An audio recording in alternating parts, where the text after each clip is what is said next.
Hey everyone, welcome back to the channel and welcome to my third place Drytron deck profile. Yeah, I went to a Remote Duel Regional. I got third place, so that's pretty insane, especially because I kind of just played this like last minute with my friend. Shouts to my friend Conman, he was pretty cool. But we hung out, we tested a little bit for this regional and played in it. Yeah, it was a really fun event, honestly, and this is mostly just practice for next week's regional because I'm playing in an in-person one. So yeah, but I ended up getting third place. Shout outs to that. That was pretty cool. Let's go ahead and get into the list. This is very similar to the top 8 list that topped the YCS. I think it was top 8, maybe it was top 16, I don't remember. But yeah, there was a 3 alpha, 3 zeta, 3 delta, 3 gamma. Obviously, I think that you need to play all these names, 12 names, like hard open names. These cards are just so broken. And then to go along with that, obviously the 3 emergency, the 3 nova, and the 1 Fafnir. Honestly, I'm like slightly lower on Drytron names than normal. Normally I play like half the deck count. This is 19, I believe. 12, 13, 18, 19. Yeah, 19 names. This is it. I probably should be playing more, if I'm being completely honest. I probably should be playing Foolish somewhere in the list, but I didn't, and it still worked out fine for me, so honestly I'm not too upset about it. But yeah, 3 copies of Diviner, 2 copies of Benten. I guess technically 4 if you count the preps. These are like insane. You just like have to see Benten. So this is like 7 ways to get to Benten. Because if you see Benten Alpha or if you see Zeta Alpha, then you can like still combo even if you have no other Drytron names. So having Benten to 2 is like actually insane because it makes your like combos way more consistent. Just because like you only need one name, one Benten. Obviously, if your opponent has no interruptions, then you can still play. But like, yeah, it's just insane. And the more names you have, the more interruptions you can play through, which like makes this deck just like so good. 1 Iditen, 1 Natasha. Iditen's honestly cuttable, but there was a point where it came up that actually kind of mattered for me. I don't really remember exactly, but it did like kind of matter. So I'm glad I played the Iditen. Probably would still play it in the future, but I might consider cutting it at some point. Because I never resolved Natasha 3 times. I always resolved it twice, and that was plenty. I apparently just dropped some cards. Yeah, the last 2 rituals. So, Draconids and Amber Factor Pain. This is the variant I played. I think that the Vanities variant is not as good as this one because it just loses to Droplet.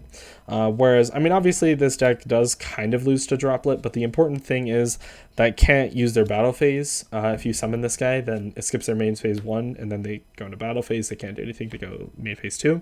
So being able to skip like 2 phases, I guess, in that way is like really, really important because a lot of times they like will threaten your Appaloosa. They'll like bait a negate or 2, and then they'll just go battle phase attack over Appaloosa. But in this case, like they can't do that, which is so good. So make sure like all of your Appaloosa negates go through, which is really, really important. And you get an extra turn to live, which is also really important because you can obviously just like resolve your Drytron combo again. And when you resolve your Drytron combo twice, you're not losing the game. It's like busted. Then we have 2 copies of Medionis. I think that in any other format, 1 is correct. In this format specifically, because DD Crow is seeing more popularity, 2 is probably correct. Which is so weird to say, but I did get my Medionis DD Crow today, and I just searched another, and he was like, bro, and yeah, it was great. So won that game. Probably wouldn't have won that game if I didn't play the second Medionis, as well as just a lot of times you just like are able to search a second Medionis and just get free card advantage. You know, discard it for Phoenix, Unicorn, whatever. Just like bait back row, which is like so good. It's just a free card. Yeah, it kind of sucks to draw sometimes, but there's other times where like when you draw it and you're like, I'm kind of glad this card's in my hand right now. 1 copy of Orange Light. Card is so broken, dude. Honestly, I need to buy the ulti for this. Like, this card is busted. You get 2 searches of Benten during your combo. You get the initial search tribute from hand and then a search phony tribute from field. So you can search this if you have another fairy as your first search target, and then you can just do your combo basically backwards and then search your diviner last, which is completely fine because there was one time where I did that and it just plays around nib. So my opponent like had a nib and I had the orange light, so I just orange light discard the Natasha, and I was just able to play through nib, and then I still searched the diviner and did the same combo. So it was just insane. I played one of each of these cards, so a Feather Duster, Call by Insta-Fusion. These two obviously have the same purpose to like stop hand traps, as well as this being like a semi-combo piece. I played this over Foolish, which was my idea, because I had an extra deck spot that was that I could do whatever with, so I decided to play Insta-Fusion. Honestly, I didn't see this card going first, but going second, it did way more than I was expecting it to. Being able to just like, there was one point where I summoned like Millenniumize, and then they had like a Baron, and then like I baited the Baron, and then I chained the Millenniumize, or they used the Baron, and then I chained Millenniumize, and I just equipped the Baron, and he was just like, okay, let's go next game. And I was like, yeah, that's this card's like insane. Just being able to like trade a negate was just so good. Just like going first or going second, which makes this card like really insane. Feather Duster was also really good. I think every time I drew this card, it was like live. Maybe there was like a couple times I actually didn't. There was a couple times I drew this like going first, but at that point I just did my combo and I was fine. So the Feather Duster didn't matter. You should absolutely be playing this card because Mine is a card. This format, obviously you don't want to lose to Mystic Mine, so having a main deck way to get out it is really important. But yeah, a lot of the times I would just have this card, and so there was a couple times where I would just like activate it and get rid of their whole back row. I played against a couple branded Eldritch, so like this was really good for that. It was also really good when my opponents would set their droplets. Then I would just Feather Duster, break their board, at least their back row. It was like really, really important. So I'm actually really glad I played Feather Duster. It really overperformed because I was only playing it for mine, and it came up in a lot of other areas, which was really cool. 3 copies of Droplets, 3 copies of Talents. Both these cards are insane. Just going second cards. I mean, obviously Talents can be a going first card. I didn't use it going first at all, actually, but I did use these cards a lot going second. They're insane. There was one time where I activated this. He chained Griffin Rider negate. I had a second one. I activated it, negated it, you know, like baited a lot of negates, which was like so good. Like these cards are just kind of unfair, honestly. So yeah, no, shoutouts to these guys. These guys are all really good. Nothing else to say about that. Droplet was really cool. There's a lot of really cool things you can do with that to like dodge Valor on your Diviner. I think you can like chain this and Diviner and stuff like that, so your Diviner resolves. There's a lot of really cool plays you can do like that. 2 Fafnir, 1 Downard, 1 Beatrice, and 1 Zeus. For the Xyz monsters, you should probably be playing at the very least these 4 cards. The Downard maybe not so much, but I think that it is good enough to play.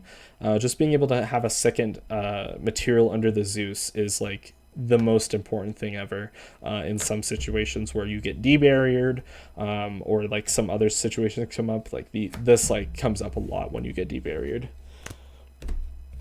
Then moving on into links, we have the going first cards, Link Kuriboh, Mirage IP, and Appaloosa. These are the ones you make when you go first. Obviously, the Link Kuriboh is just part of the combo. It could be like a going second one, but you know, it's just important. Yeah, no, Mirage Light really, really overperformed. There's a lot of times where you can just make this when your opponent has back row and just like have it as a negate. And that's like so good. So that happened a couple times against like the branded Eldritch players. I could just make this and then like have a fairy in hand, and then when they would do something like the Sanguine, I'd be like, yeah, that's fine, I'll let that resolve. But then they'd go like Conk effect, and I would just like negate it. And then I would just like use Natasha to just take their Eldritch, and like it was just so broken. So Mirage Light is like insane. These cards are just so broken. Then for going second cards, we have Phoenix, Unicorn, Access Code. All of these are insane cards. Just break boards going second. Unicorn actually came up to hit a card of my own once, which I'll get to when I get to the side deck, which is really funny. But yeah, these cards are all insane. I decided to play Access Code over Boral Sword specifically because of skill drain. I say this all the time, but like having an extra deck out to skill drain is really important because you can summon this, banish himself for cost, and then pop the skill drain, which is really cool. So there's no other way, to my knowledge, to out skill drain from the extra deck. So Access Code's really good for that. Obviously, it's something like ABC Dragon Buster can, but that's not something I can play. For the last 3 cards, we played the 2 cards, targets for Diviner. Both of these are super unfair, super good cards.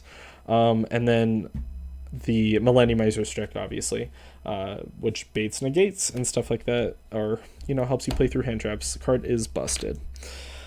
For side deck, we played 3 copies of Droll. Card's really good this format. Unfortunately for me, I only saw it when I went first, when I went second, and like I drew it for turn, so it never really got resolved on my end, which was really unfortunate. Twin Toasters, really glad I played this. I don't think I saw it though.